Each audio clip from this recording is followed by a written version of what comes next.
Hello, Black Like Me podcast listeners. I hope that you are enjoying season 5 as much as I am. I can't believe that we have over 130 episodes that are up, and that I still enjoy creating content for you. For those of you who are newer listeners, please know that we do take breaks in the year. In fact, in a few weeks, I will be dropping my last episode in season 5. We do that so that, one, I can rest, two, my team can rest, but also gives people a chance to listen to some of the past seasons in order to contextualize what we're talking about now. I don't expect people to go back and listen to all 130 episodes, but if you just peruse some of the past years, you'll find some real nuggets that are there.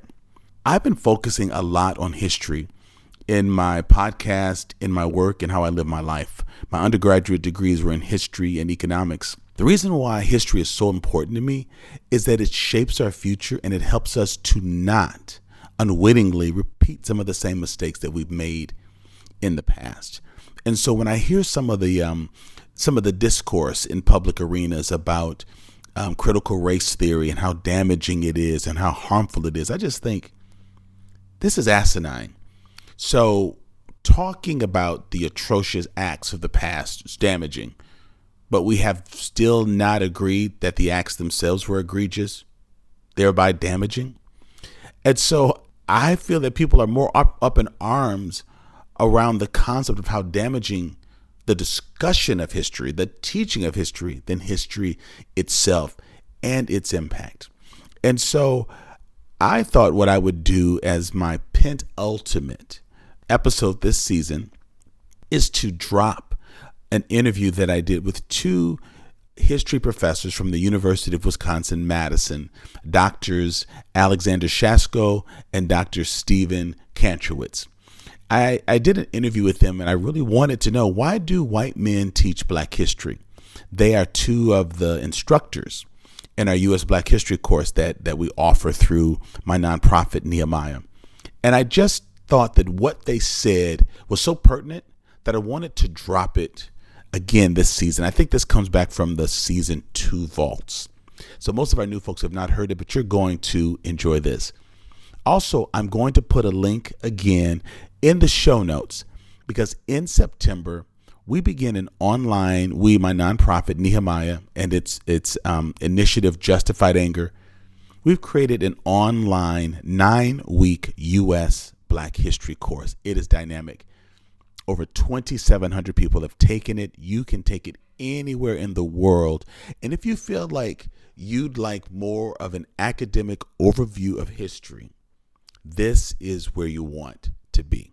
So click the link, check it out. Registration opens soon. It's going to begin in September, and we're going to do another one beginning in February of 2022. So please enjoy this upcoming episode. These two gentlemen have become trusted colleagues and friends of mine, and hopefully something that they say will make you want to click the link in show notes and consider taking our U.S. Black History course. James Baldwin has this powerful statement from the New Yorker, and I'll just paraphrase. He just basically says, hey, white folks, what you don't know about Black people in America is what you don't know about yourself. And so don't think about clicking the link because you feel that we might only be talking about the atrocious acts against Blacks. History actually talks about the atrocious acts against Americans in general. So I just want you to know why I'm reaching back for this throwback, because it is meaningful, it is relevant, and I think you'll want to hear it. I'd love your comments, your thoughts. I'd love for you to write responses. And of course, I want you to share it and repost it and let your friends know about it. And as always, please click that Patreon link and help to support this excellent podcast. All right. Thank you.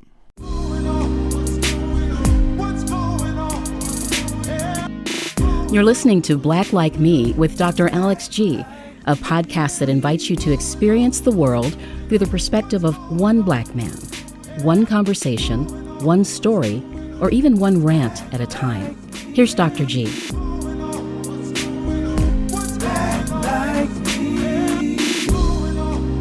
Hey, I want to welcome you back to another episode of Black Like Me with Dr. Alex G. And we are putting up some really exciting podcasts this month.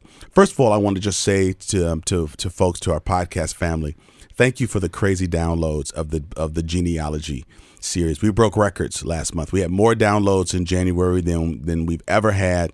And we had 4 times the regular weekly downloads just last week. And so if you're listening and you're thinking, wait a minute, you know, I don't know what you're talking about. I didn't hear your genealogy series. Well, that probably means a few things. One, that you have not subscribed. And so, hey, stop bootlegging.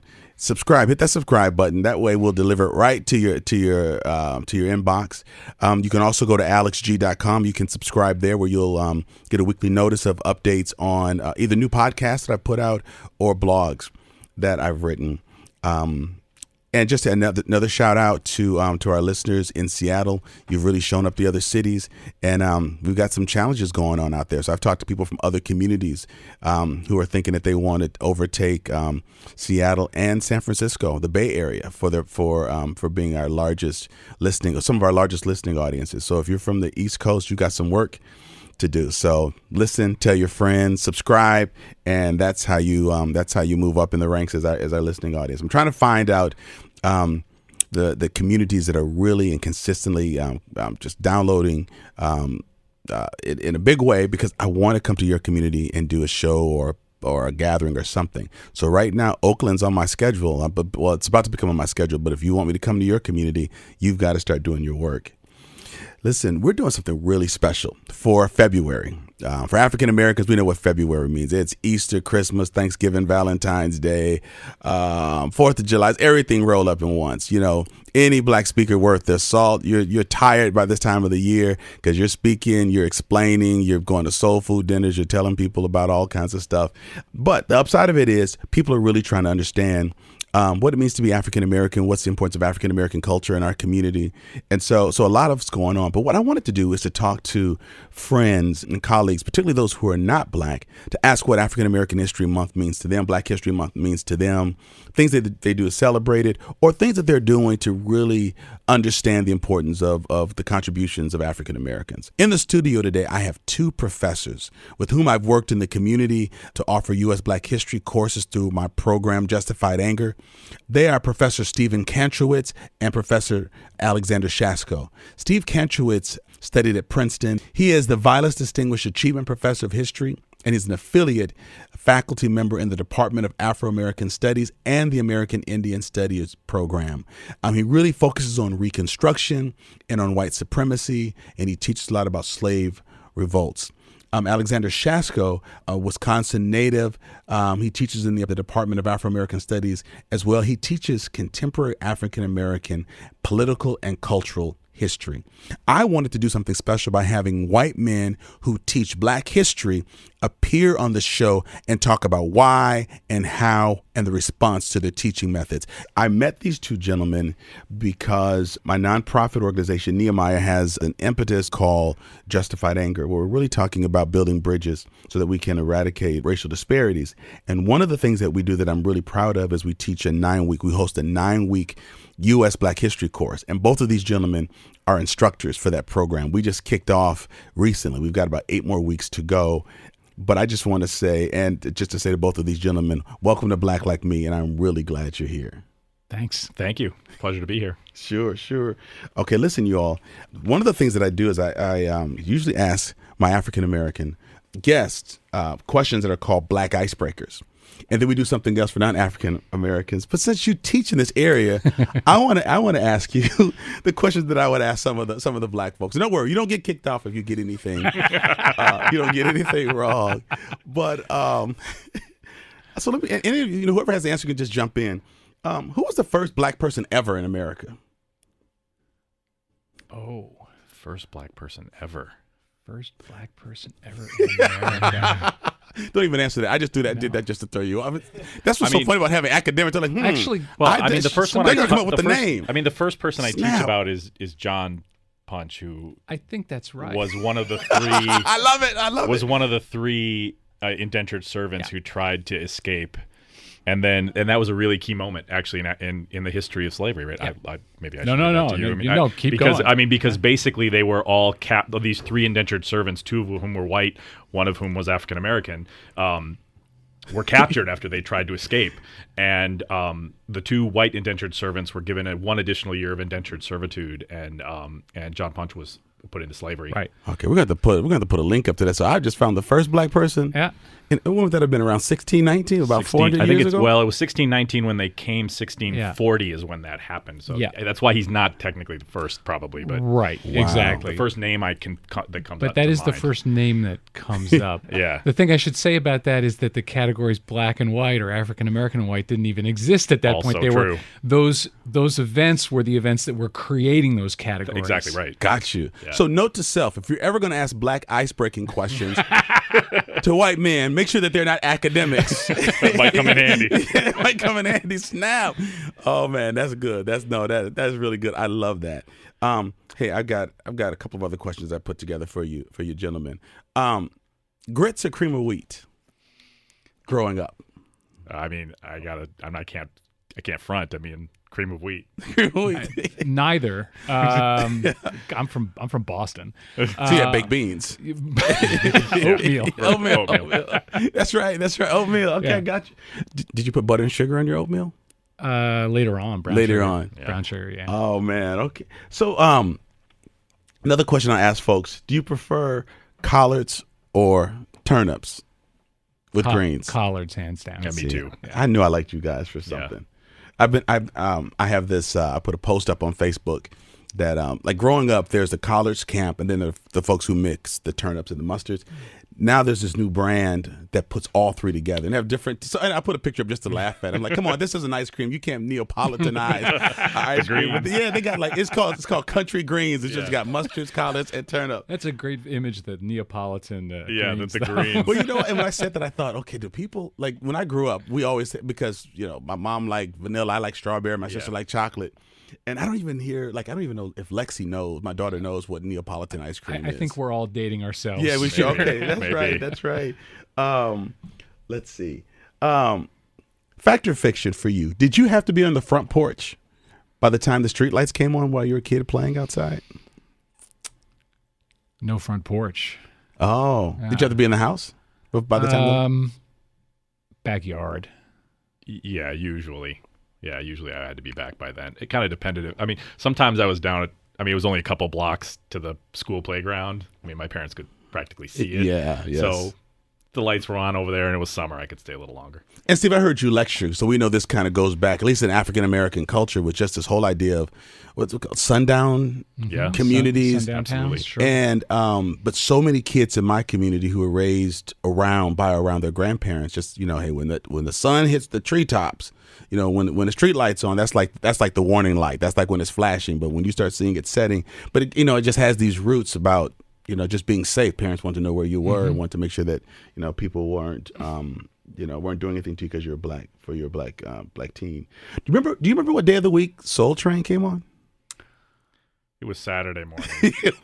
That's right, because you teach African teach the American music. That's music. right. Saturday morning. Saturday morning. I haven't watched the show that's out right now on BET. They just. I want to capture that. Yeah, Someone just told came me out. it was pretty good. That Yeah, looked yeah. great. Yeah. Mm-hmm. Yeah. That is really. I watched it all the time. Hey, did in your homes growing up, was there a can of like Crisco, like used Crisco grease that was sitting on the stove that your relatives used for cooking? There was not. No. There is in my current house. Man, I don't see that much anymore. But yeah, I remember that blue can growing up. Let's see. What's the longest period of time you've ever waited in the barbershop for a haircut? Longest time I've ever waited in the barbershop.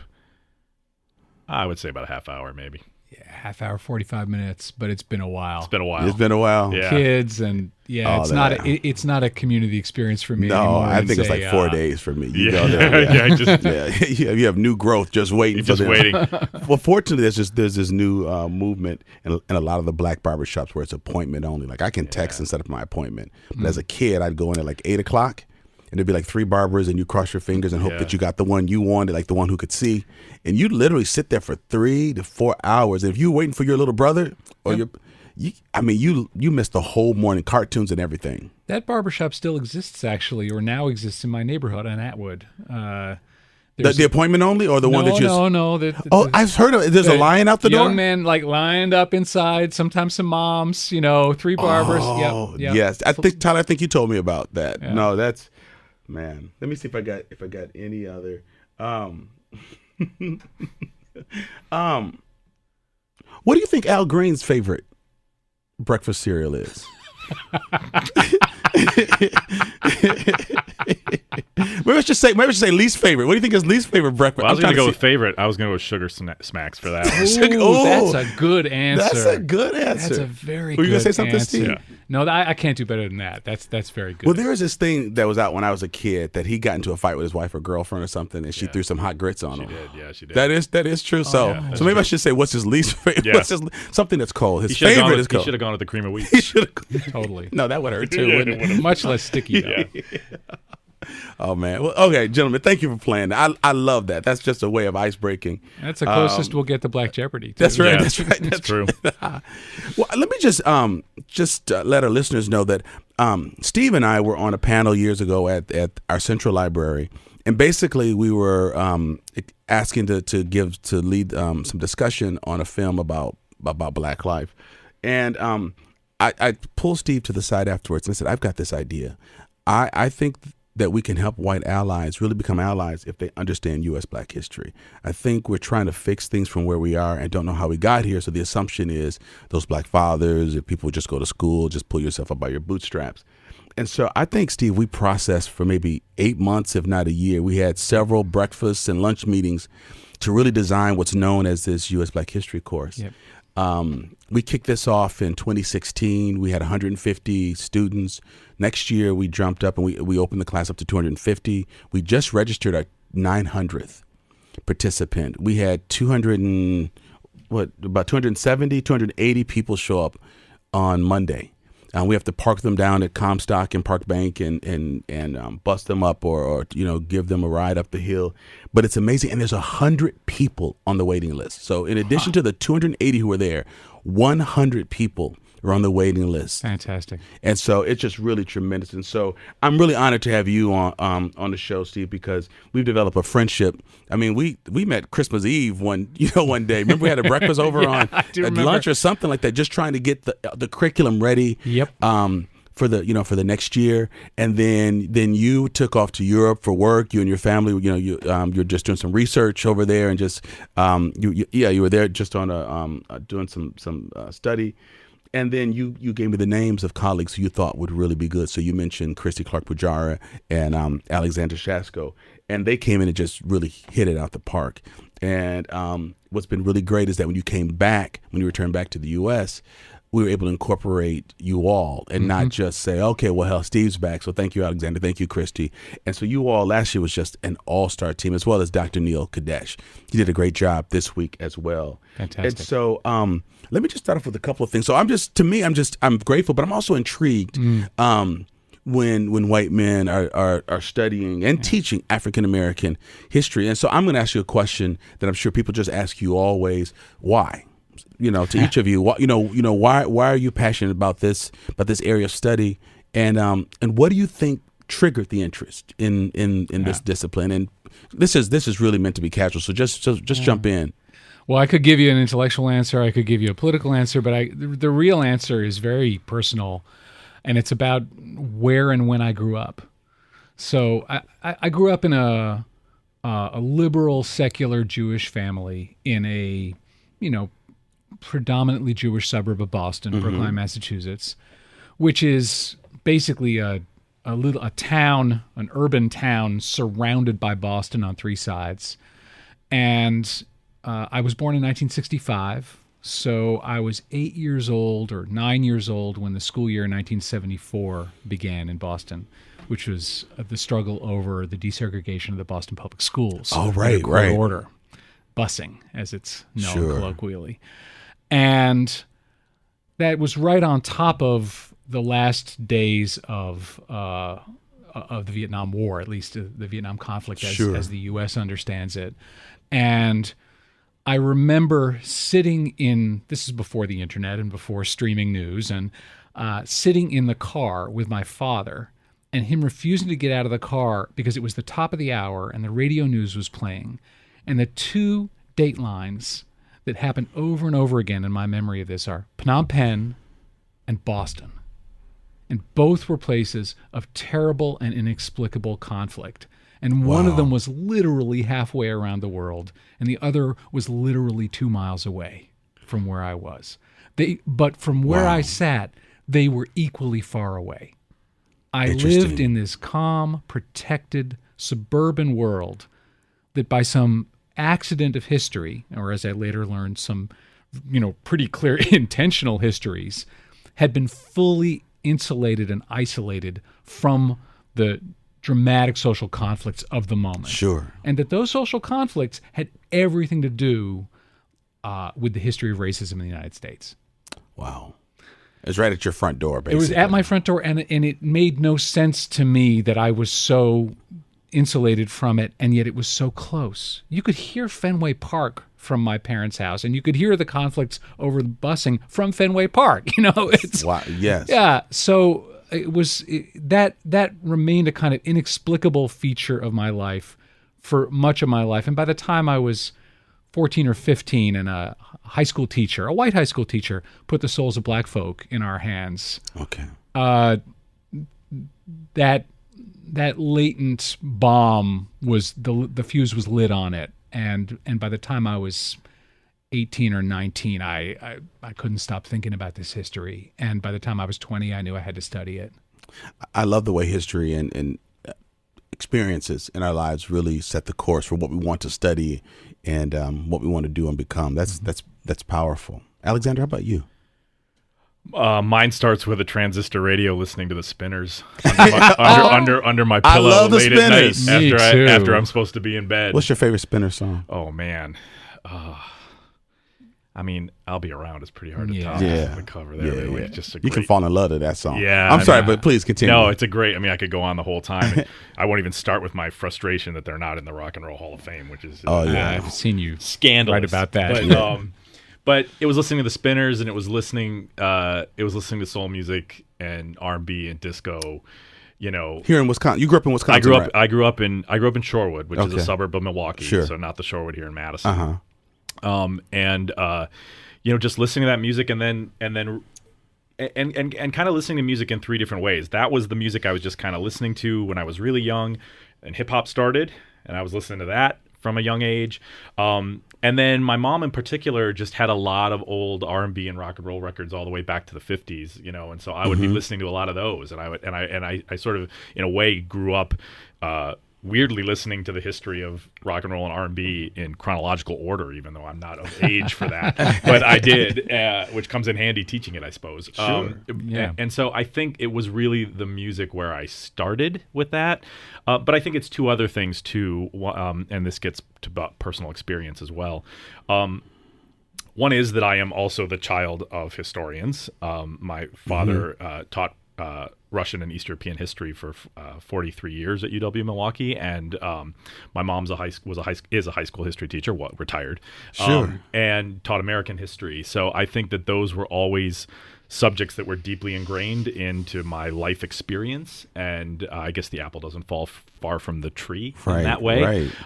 But the other thing is that my parents are both immigrants, and I'm from an immigrant family, and it's also a cliche, but it's one that is sometimes true, that often children of immigrants are deeply invested in trying to understand America and trying to understand the place that they are. Yeah. That the rest of your family is also invested in that, but in a different kind of way, right? Trying to keep connected to the life experience that they had and the places they came from honorably, right? But at the same time, trying to figure out where they are. And when you're the children of immigrants in that way, it's often you're often in a place where you're just trying to get the lay of the land when things that people who have lived here take for granted are new to you. Right. You are both curious about it and often can see it in slightly different ways. And so I think that those are the three elements that really combined to really draw my interest into American history, and that's sort of what set me in that direction. I love it.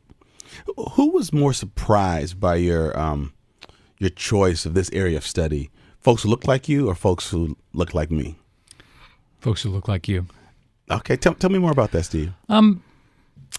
They're like, why are you studying our history?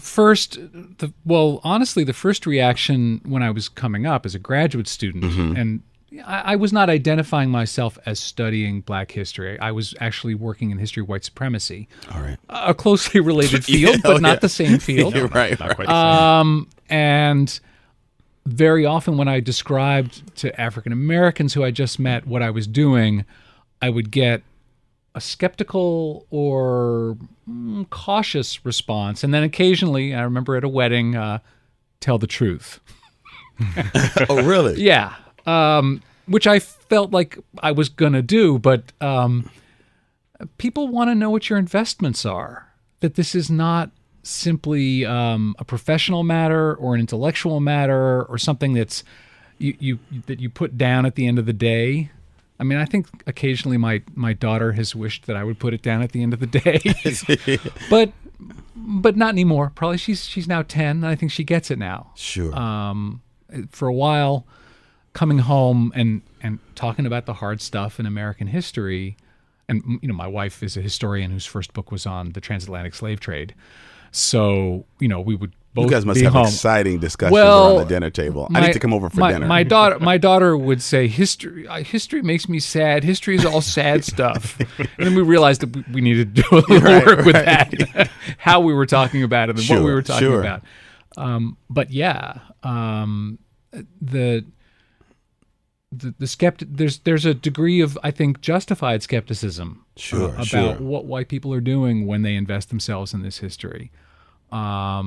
And I feel like that's legitimate, but I should be able to answer that question. It's on me to answer that question. Sure. I feel like I can answer it pretty well now, with a little shorter answer than the one I gave you a minute ago. No, that's. Yeah. I remember entering the department in the early '80s. I was an econ major, and I took all of my breadth and depth courses out of Afro-Am, and didn't know that I got enough credit, had taken enough credits to get a major. And I loved it. I mean, this is back like when Professor Nellie McKay was teaching. Yeah, so it was.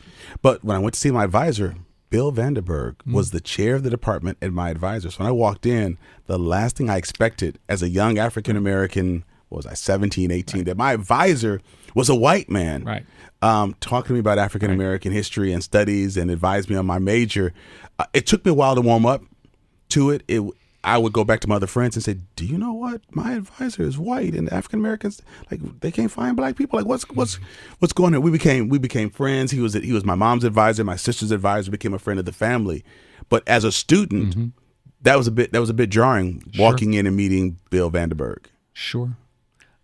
Well, and I think that it's too much to call it skepticism, but perhaps the sort of disruptive nature of that is understandable. I mean, I think that one of the roles of an African American studies program or department is, at least in part, to promote diversity in a lot of different ways, right? And to create role models and all of those other kinds of things, and that should be part of it, but not the whole thing, right? And so when you're in that space and you come as a student, you may very well be expecting to get one thing out of it, and you end up getting something else.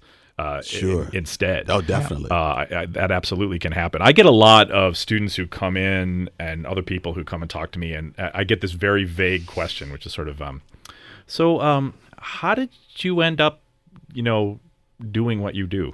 Right. They don't, there's a lot of reluctance to even ask the question in a direct way, which is understandable because it's sensitive and it can be personal for people and all of that.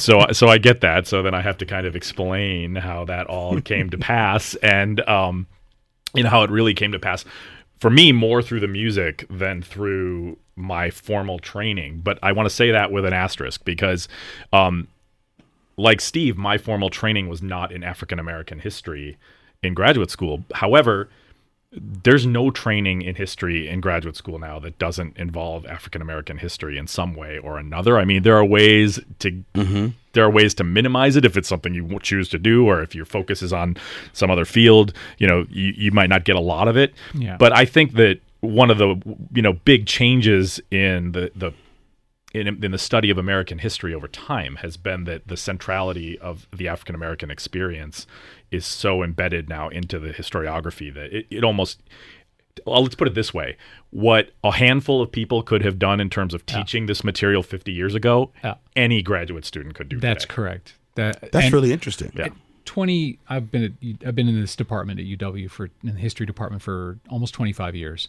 Wow. And for the first 10 of those years, it was quite possible to bring a candidate for a job on campus in 20th century U.S. history who had no familiarity or competence in African American history. And we were behind the times in that way. Sure. And some of us aggressively resisted that, the willingness to tolerate that. But we understood that we were behind the times. And now it just doesn't happen. It's not that everybody works in Black history. It's just that everybody has been trained in some aspects of it that are relevant to what they're studying, right? Whether or not it's at the center. Sure. That's. I mean, if you do environmental history now, you learn about the relationship between social justice issues and the environment. That's amazing. I didn't realize that. That's that good is something to know. that has changed over time in a dramatic way. That's just one example of sort of how these things work. And it's something that's changed because departments of history insisted on it. The profession collectively insisted on it, generally spurred by Black faculty and allied white faculty. Generally speaking, and it's not automatic. It's not just we continue to make progress, because you can look at where, for example, Native American history is in the curriculum, and it is 15, 20 years behind where Black history is in terms of its integration and the understanding that it's essential. So we have to more the work history. to do. We in have that a lot of area. work to do. Yeah. I've got a couple of questions that people knew I was going to be interviewing you, so people actually gave me questions, some things to ask you all. But let me ask this first of all, Stephen. In your area of study, is there a period of time that I'm just trying to figure out like what era period of time you focus on, because then my next question is going to be, what are some of the parallels you've noticed from that era to now? So like you studied, talked about white supremacy and other things. So is there? So for me, it's Reconstruction with decades before and decades after as the span that I'm really interested in. And Alexander, how about you? For me, it's post 1945, post World War II history to the present. So it's pretty connected to present day as it is. So then, Steve, we'll go back a little further. So I'll ask you. So I'm sure people want to know, when they find out what you're doing, are we making strides? Are we getting better as a nation? And I know there are net gains. We'll take a step forward and some back. But I guess I'm really interested in are there major themes or thought processes that were very prevalent during that period, prior to Reconstruction and after the turn of the century, that you see either resurfacing now or not really changing? Well, the thing that's so hard to convey to anyone, it's been hard for me to learn it, honestly, about Reconstruction. It's a very complicated period. It's a very multifaceted era, but it's a revolution. Yes. It's a social, economic, legal, constitutional, political revolution in American history.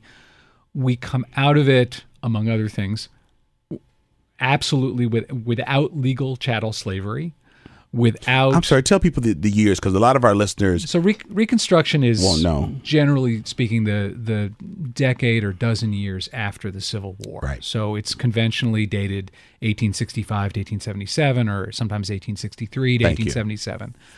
And in that period, the 13th Amendment, which abolishes slavery, the 14th Amendment, which creates universal, equal national citizenship, due process, equal protection, and the 15th Amendment, which prohibits denying the vote to people on the basis of race. Those are really transformative actions, and they're backed up by laws and policies of Congress that actually enforce them on the ground in the South and sometimes elsewhere. 100 years before the Voter Registration Act of the 1960s. Exactly. It's hard to convey what a revolution that is, because up until 1865, slavery was woven into the fabric of the Constitution. Equality was not. After 1870, equality is woven into the fabric of the Constitution, and slavery is not. Right. And so it's a new Constitution, It's a new social order in the South. It's a new national order of race, politics, and citizenship. It is truly a revolution. And then it gets overthrown. Right. And so it's hard for people who have a progressive understanding of U.S. history. That is, we have ups and downs, but basically things are getting more equal, more free, better all the time. It's hard for people to understand that if you were standing in a variety of locations in 1869 or 1871 or even 1875, you could think we're on the cusp of a new era. And lots of people did feel that way. We are really on the brink of creating a non-racial republic. If you've been standing in any of those same places in 1900, you would not have had that thought, because those gains had substantially been reversed, sometimes very violently. Yes. Certainly with the connivance of politicians, of the Supreme Court, and of your fellow countrymen of all kinds and descriptions. Right. So understanding the way that that's a revolution and the way that revolution was overthrown, I think most Americans don't have an understanding of that goes to the bone. I know that it took me many years, even as a PhD teaching American history, to really fully grasp that. I'd never heard the term Reconstruction until I was a college student at UW-Madison in the Afro-Am department. We didn't talk about it around the dinner table. It never came up in our history classes. And I thought, no, black people could not have been elected to public office in the South during Reconstruction. I would have heard of that. About 1,000. That could not have happened, and it happened. Yeah. Well, and part of the reason why you didn't know is because of the structure of how high school history courses were taught. Right. It would be That's U.S. true. history to the Civil War, and then it would be U.S. history since the Civil War, and, well, what's that space right in between? Right. Theoretically, someone should get to it.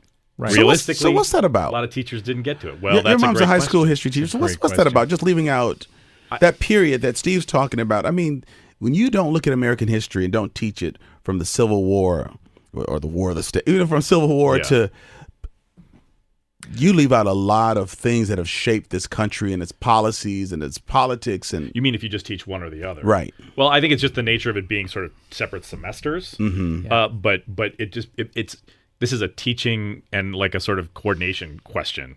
Which side is going to teach this part of it? I mean, we talked about this last semester when we taught for you. Who's going to do Jim Crow segregation? Right. Are you going to do it? Right. Is it going to be post-Reconstruction? Right. Or is it pre-World War II? It's Right. both is the answer, of Right. course, right? But but it also that is also a period that sometimes falls into this in-between space because there are so many huge events Totally. going on in history at the same time. You have the Depression and both World Wars and all these other things that are going on. In fact, Henry Louis Gates has a book coming out in a month that is basically the period from Reconstruction through the end of the 1920s. And a documentary. Yeah, and a documentary that goes with it. We've been needing that because Yeah. just growing up as a black kid in this community, all I knew about history was the slave trade, because the chapter opened up with an African man with a chain or the diagram of the slave ship. exactly all of that. So it was horrifying while your friends giggle about it. Yeah. But we never talked about Reconstruction. We never talked about the period of time where black denominations, black sororities and fraternities, service organizations were created. We never talked about Freemasonry. I know that's Right. an area of passion for you, Steve. And so to have missed all of that, and Right. so it sort of gave us a picture that there are maybe 7 or 8 bad slaveholders, but the rest of white America fought to free slaves. Yep. We should be grateful. We should be thankful, and we just haven't caught up yet because of a number of social, political issues that are of our own making. And the dots were never really connected. So when you go through that process, it kicks you in the gut. It makes you feel, I've only been beneath and not above. I've only been taken care of. That does something to a black kid's psyche, because we're talking about the otherwise very good and powerful school system. Yeah. But I can remember my mom saying in 2nd grade, coming home, she said the lights went out in my eyes, and she just said, I asked, Mom, were we really slaves? Yeah. And I remember being in 1st grade in Chicago with a black class and a black teacher saying, I want to be the president of the United States. And Mrs. Turner said, Alexander, back in those days, she called me Alexander. Alexander's going to be the president of the United States, and wrote it on the board to affirm it in front of the whole class. I moved to Madison, and I'm told I was a slave. And I never again said I wanted to be president of the United States. Never again said that. when I first got here, I was expected to teach either the first half or the second half of the U.S. survey, and that conventionally breaks around Reconstruction. Sure. And I just refused. And they thought I was being a prima donna. And I said, no, I actually think you can't break up the survey that way and teach the history I want to teach. So I developed this class in 19th century America, which I taught for a long time. I will say that, and that puts Emancipation and Reconstruction at the center of the story. Make sure you get time to dwell on it, to linger with what came before and what came after. I will tell you, though, that the problem with that course as I taught it for a long time is that it ended in the Jim Crow era. And that's a terrible place to end a course. Well, yes. And I was describing the course to my late colleague Gerda Lerner, who was a pioneer in women's history. Yeah, a really, really important thinker and writer. And she just shook her head at me with all of her, emigre radical snick, sensibility, and said, "You can't end there." She was from Austria. "You can't end there. You have to end in the progressive area. They have to have hope." Right. I was like, "Oh yeah, that's right." So we're always learning, but and it's always a challenge. I mean, we won't go too far down this road, but it's always a challenge as a teacher to figure out where you start and where you end, because there are always consequences. Just to kind of overlap with what we were talking about, I teach a class on the history of race relations from the New Deal to the New Right, so starting in the 1930s. But that is not where I start. I start in 1619 for a day, and then I start in earnest in Reconstruction, because they don't know it. And what in the world does the civil rights movement mean if you don't understand what Jim Crow segregation is and how it happened? Or what the civil rights movement could leverage in terms of Reconstruction. Exactly. Yeah. The other thing I would add about this and about this story of Reconstruction is just that part of the way Reconstruction ended, Steve can speak to this much better than I can, was a kind of erasure of this question of the fate of the freed slaves of these newly freed African Americans, that it was about sublimating that question in order to unify the white North and the white South. And I would think that I don't think it's too much to say that the erasure in the teaching over the course of generations is connected in some way to that. Totally connected to that, and very explicitly so. There's an article in the Atlantic magazine in 1900 by Professor Woodrow Wilson of Princeton University, who would be president 12 years later, about Reconstruction.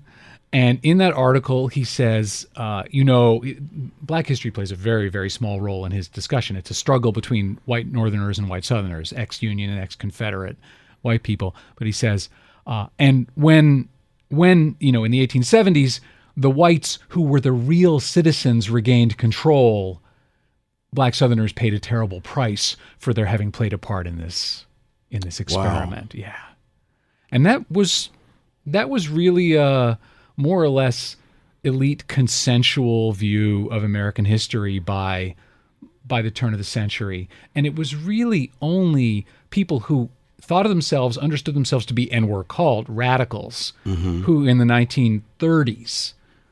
W.B. Du Bois, some white communists, like a guy who went by the name James Allen when he wrote, a few others, who really articulated an alternative view. And then a few iconoclastic white Southerners who didn't really buy the conventional wisdom. Sure. It wasn't until the 1950s that even began to penetrate the scholarly consensus.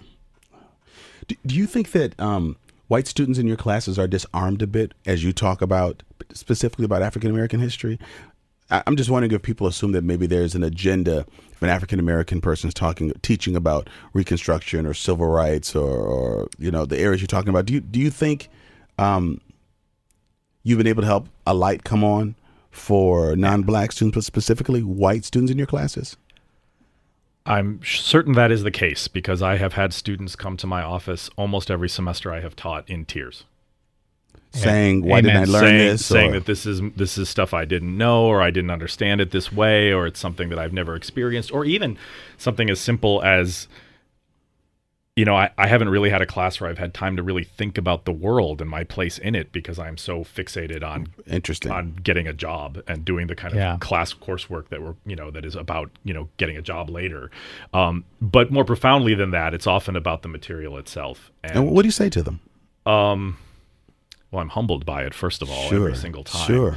I tell them to think hard about it I tell them to not forget this experience. I tell them to make sure to kind of integrate it into their life as they move forward and they go on, because I think ultimately that's what we're trying to do, is to try to to me, what I do, especially because the history I teach is so contemporary, is to give people a kind of framework to understand the world in a more rigorous and complex way.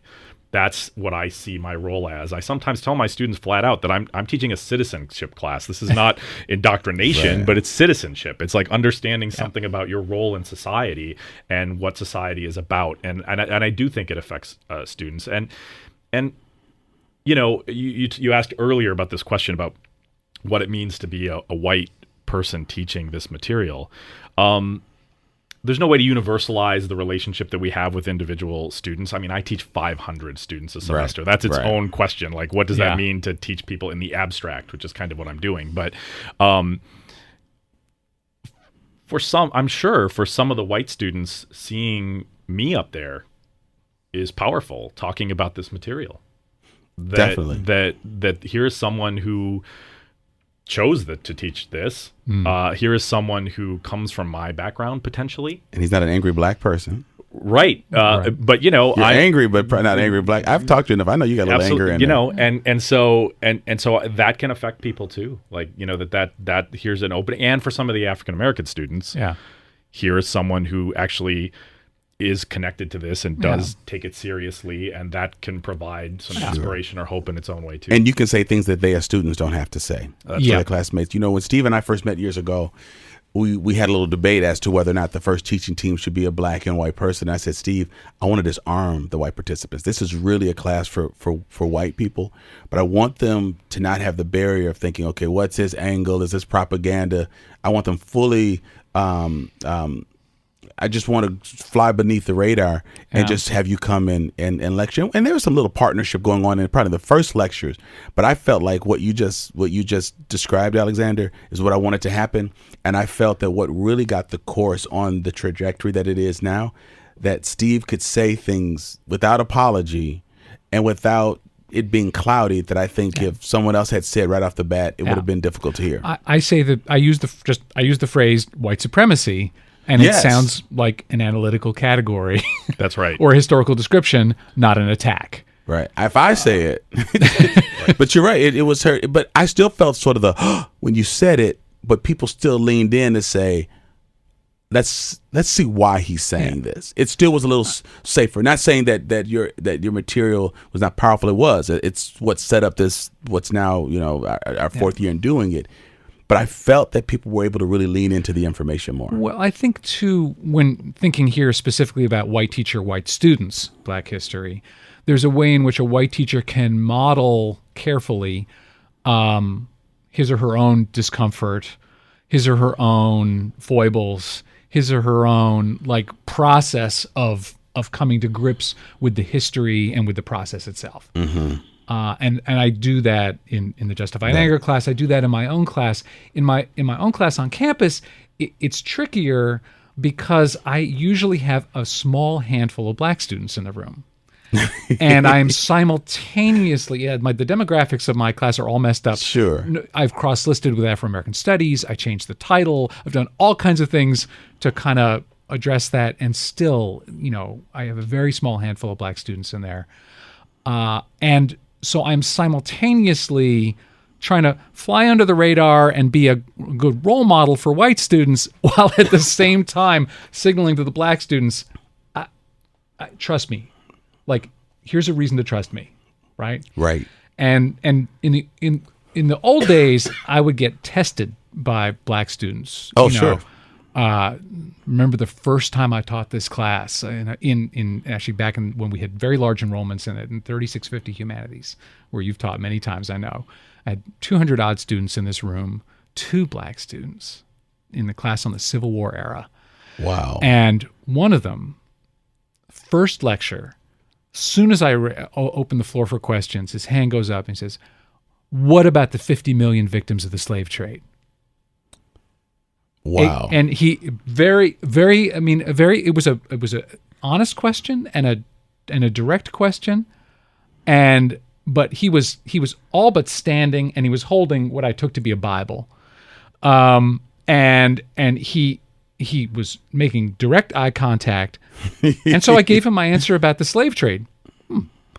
And when the class was over, he came up on stage to talk to me about my answer, because it's not what he'd expected. He'd expected to be pushed aside, or to be minimized, or he'd not expected he'd expected to be in an oppositional relationship with it because who I was.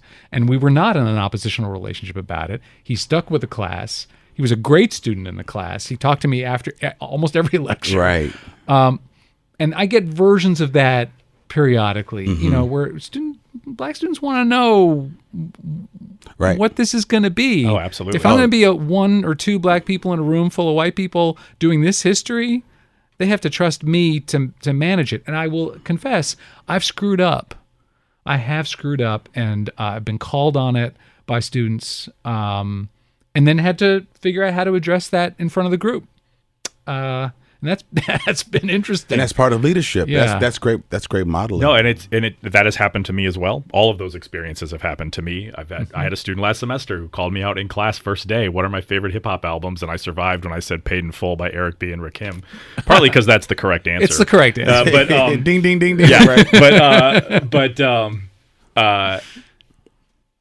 when you're in that setting, I mean, the students want the class to be for them, but who they are is different. Yeah. If they're black, or if they're white, if they're from a rural area, if it's an area of their interest, as opposed to if they're taking it as sort of ancillary to everything else that they're studying. It's an enormous challenge for us teaching these kind of large classes with a diverse group of people in the room, to try to address everyone and make them feel welcome and make them feel like they can get something out of it at the same time. That's a tall order. It's imperfect. There's no way to get it right for everybody. Right. I can remember always being outnumbered in courses Yep. in the department, but I can remember white students arguing with black students about their experiences because white students had read The Bluest Eye or they read Color Purple and said, no, that's not true. Black people don't do that. Black people don't feel this. I've got a friend named John back in Detroit, and he said, so I can remember having to teach folks who are white who read a couple of books and feel like they're, African Americanist, and they're arguing with black people about their experiences. Some of those lectures got really heated. Well, no, not the lectures. Some of those discussions inside got really heated. I was just going to say really briefly, I just do want to say this is a general rule. It doesn't mean there aren't exceptions. I do think, generally speaking, the students are more adept at having those conversations now than they were a decade ago. That's true. I'm talking almost 30 years ago. You're right. UW-Madison has a long way to go in the diversity department, but the experiences a lot of the students, even if they're white, is that they're coming from a more diverse place than they did before. That in general, they're growing up around kids who are not the same as them, even in rural parts of Wisconsin, even if they're coming from faraway places. And media's changed. People have more exposure to things. That's right. And so I don't want to overstate that, but I do think I find that the conversations generally are, even if they're tense or if there are differences, they don't tend to be crude in the way that they were before, and built out of the same kind of ignorance with language to the same degree that it was in the past. One thing I'll say too that I've noticed just in the last couple of years is as the percentage of international students increases on campus, the percentage of students who have no direct experience of the complexities of American race relations before they get to UW is bigger and bigger. And I think some of them are just baffled. Yes. But some of them show up in my office desperate to understand what is going on because they're in deep water. Yeah. Right. I remember my days of an academic advisor on campus, interacting with students who are either from rural Wisconsin or international students who've never interacted with or have seen a person of color. Alexander, I just want to ask you a question. Yeah. You focus and teach about black music, but and not just from an entertainment perspective, but really as a part of the civil rights movement, social consciousness. Can you just tell me about that? Just why you find that to be important part of history and how it's taught? Well, I mean, the short version of a long story is that African Americans have been using music as a means of not just cultural expression, but explicitly political expression from the very beginning. That, if you were denied access to political power through conventional routes, if you were denied access to control of newspapers or to be able to write an article or be on the radio, or voting, right, at a fundamental level, or having the rights of citizenship, you had to find other ways to convey what you experienced, and music has always been one of those ways in which African Americans have conveyed their hopes and their fears and their desires and their sense of identity in terms of being African American and being American. And the music is a really fantastic way to connect to students and to really have this conversation, because in a certain way, it helps you evade that problem Steve was talking about in terms of where you start and where you end, because the music's always going to have the pain of the blues and the hope of gospel and the possibilities of jazz inherent in it. And that tension is just part of what it is. So it really helps me to explain the basic idea that history and progress is not linear, that things can get better, things can be worse at the same time, right? And those things, which things are worse and which things are better changes, but you shouldn't assume everything's just better or everything's just worse. And the music, because musicians are not politicians and they're not polemicists for the most part. They can deal in paradoxes. They can deal in subtlety. They can deal in contradiction, and the contradiction of life. Right. And I think that then helps to explain the complexity of the situation so that maybe people can hear it and see it in a better way.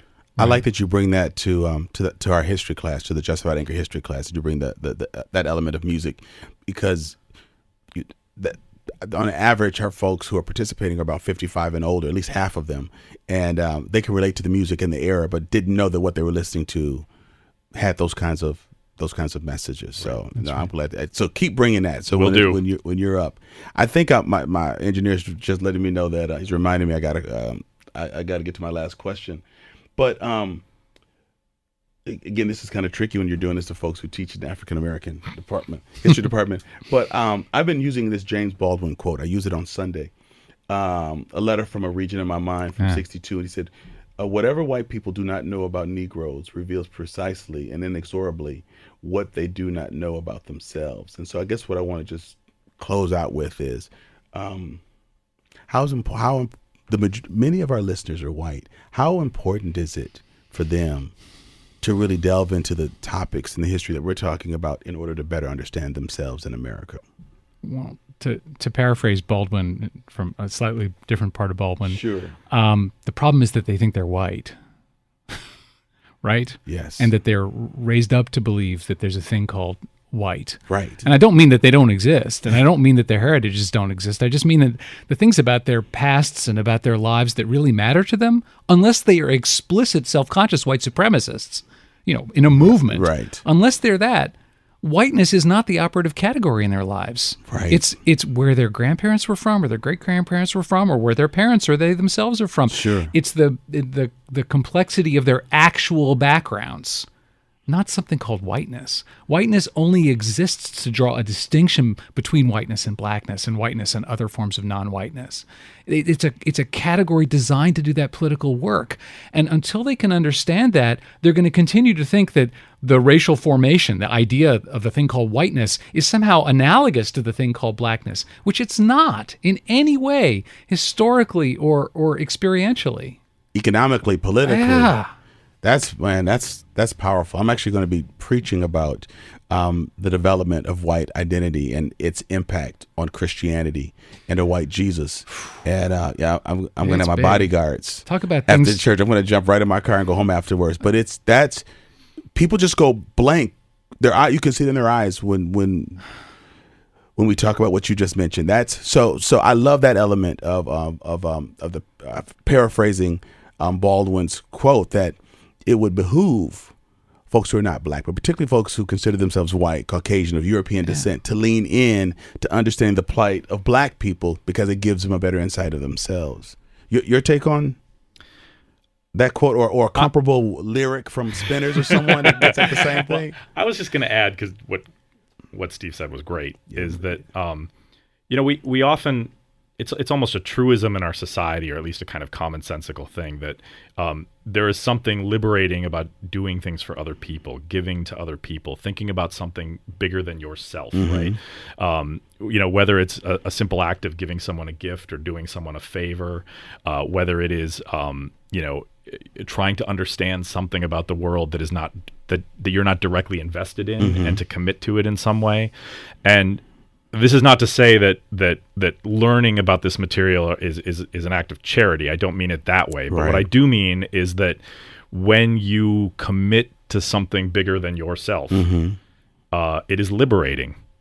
It's liberating in the sense that it gives you a sense of community. It gives you a sense of hope.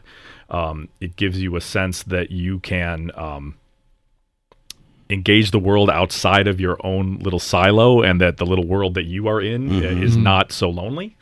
And I think when we think about our politics and we think about our society and the centrality of race historically, the ability to think hard about these questions, to commit to them, and to make them part of your daily life can be liberating if you are white. It's a means to understand both the challenges that are ahead for everyone, but also the opportunities that are there if you're willing to commit and understand those things. Thank you. That's well great. said. Hey, unfortunately, I'm at the end of my time, but I've been having a really wonderful, intriguing conversation with two of my colleagues, Professor Stephen Kantrowitz of UW-Madison, historian, writer. I consider him an activist as well. And my colleague, Alexander Shashko, who's a lecturer in the Afro-American Studies Department at the University of Wisconsin-Madison as well. Gentlemen, I appreciate your time. I appreciate what you do in the classroom. I look forward to your lectures that are coming up real soon. We've got a great group of folks, a great cohort who will be waiting anxiously for your information. And because people look to us at Black Like Me podcast for resources, I want to get I'll get a link from you all, or a couple of titles that you would recommend. We have a note section of our podcast, so we'll just put a couple of links down so that people can, after listening, can say, well, what can I begin reading? Or maybe even ask you a few things that they can read to their children. So we'll put some of those things down as well. This has been another exciting episode of Black Like Me with Dr. Alex G. And like I told you, we keep bringing you these exciting and intriguing episodes. And so thank you for listening. Make sure that you subscribe and tell your friends. Thank you for being a part of this podcast family. Have a great day. Thank you for listening to today's podcast. You can find out more about Dr. Alex G's amazing work at www.alexg.com.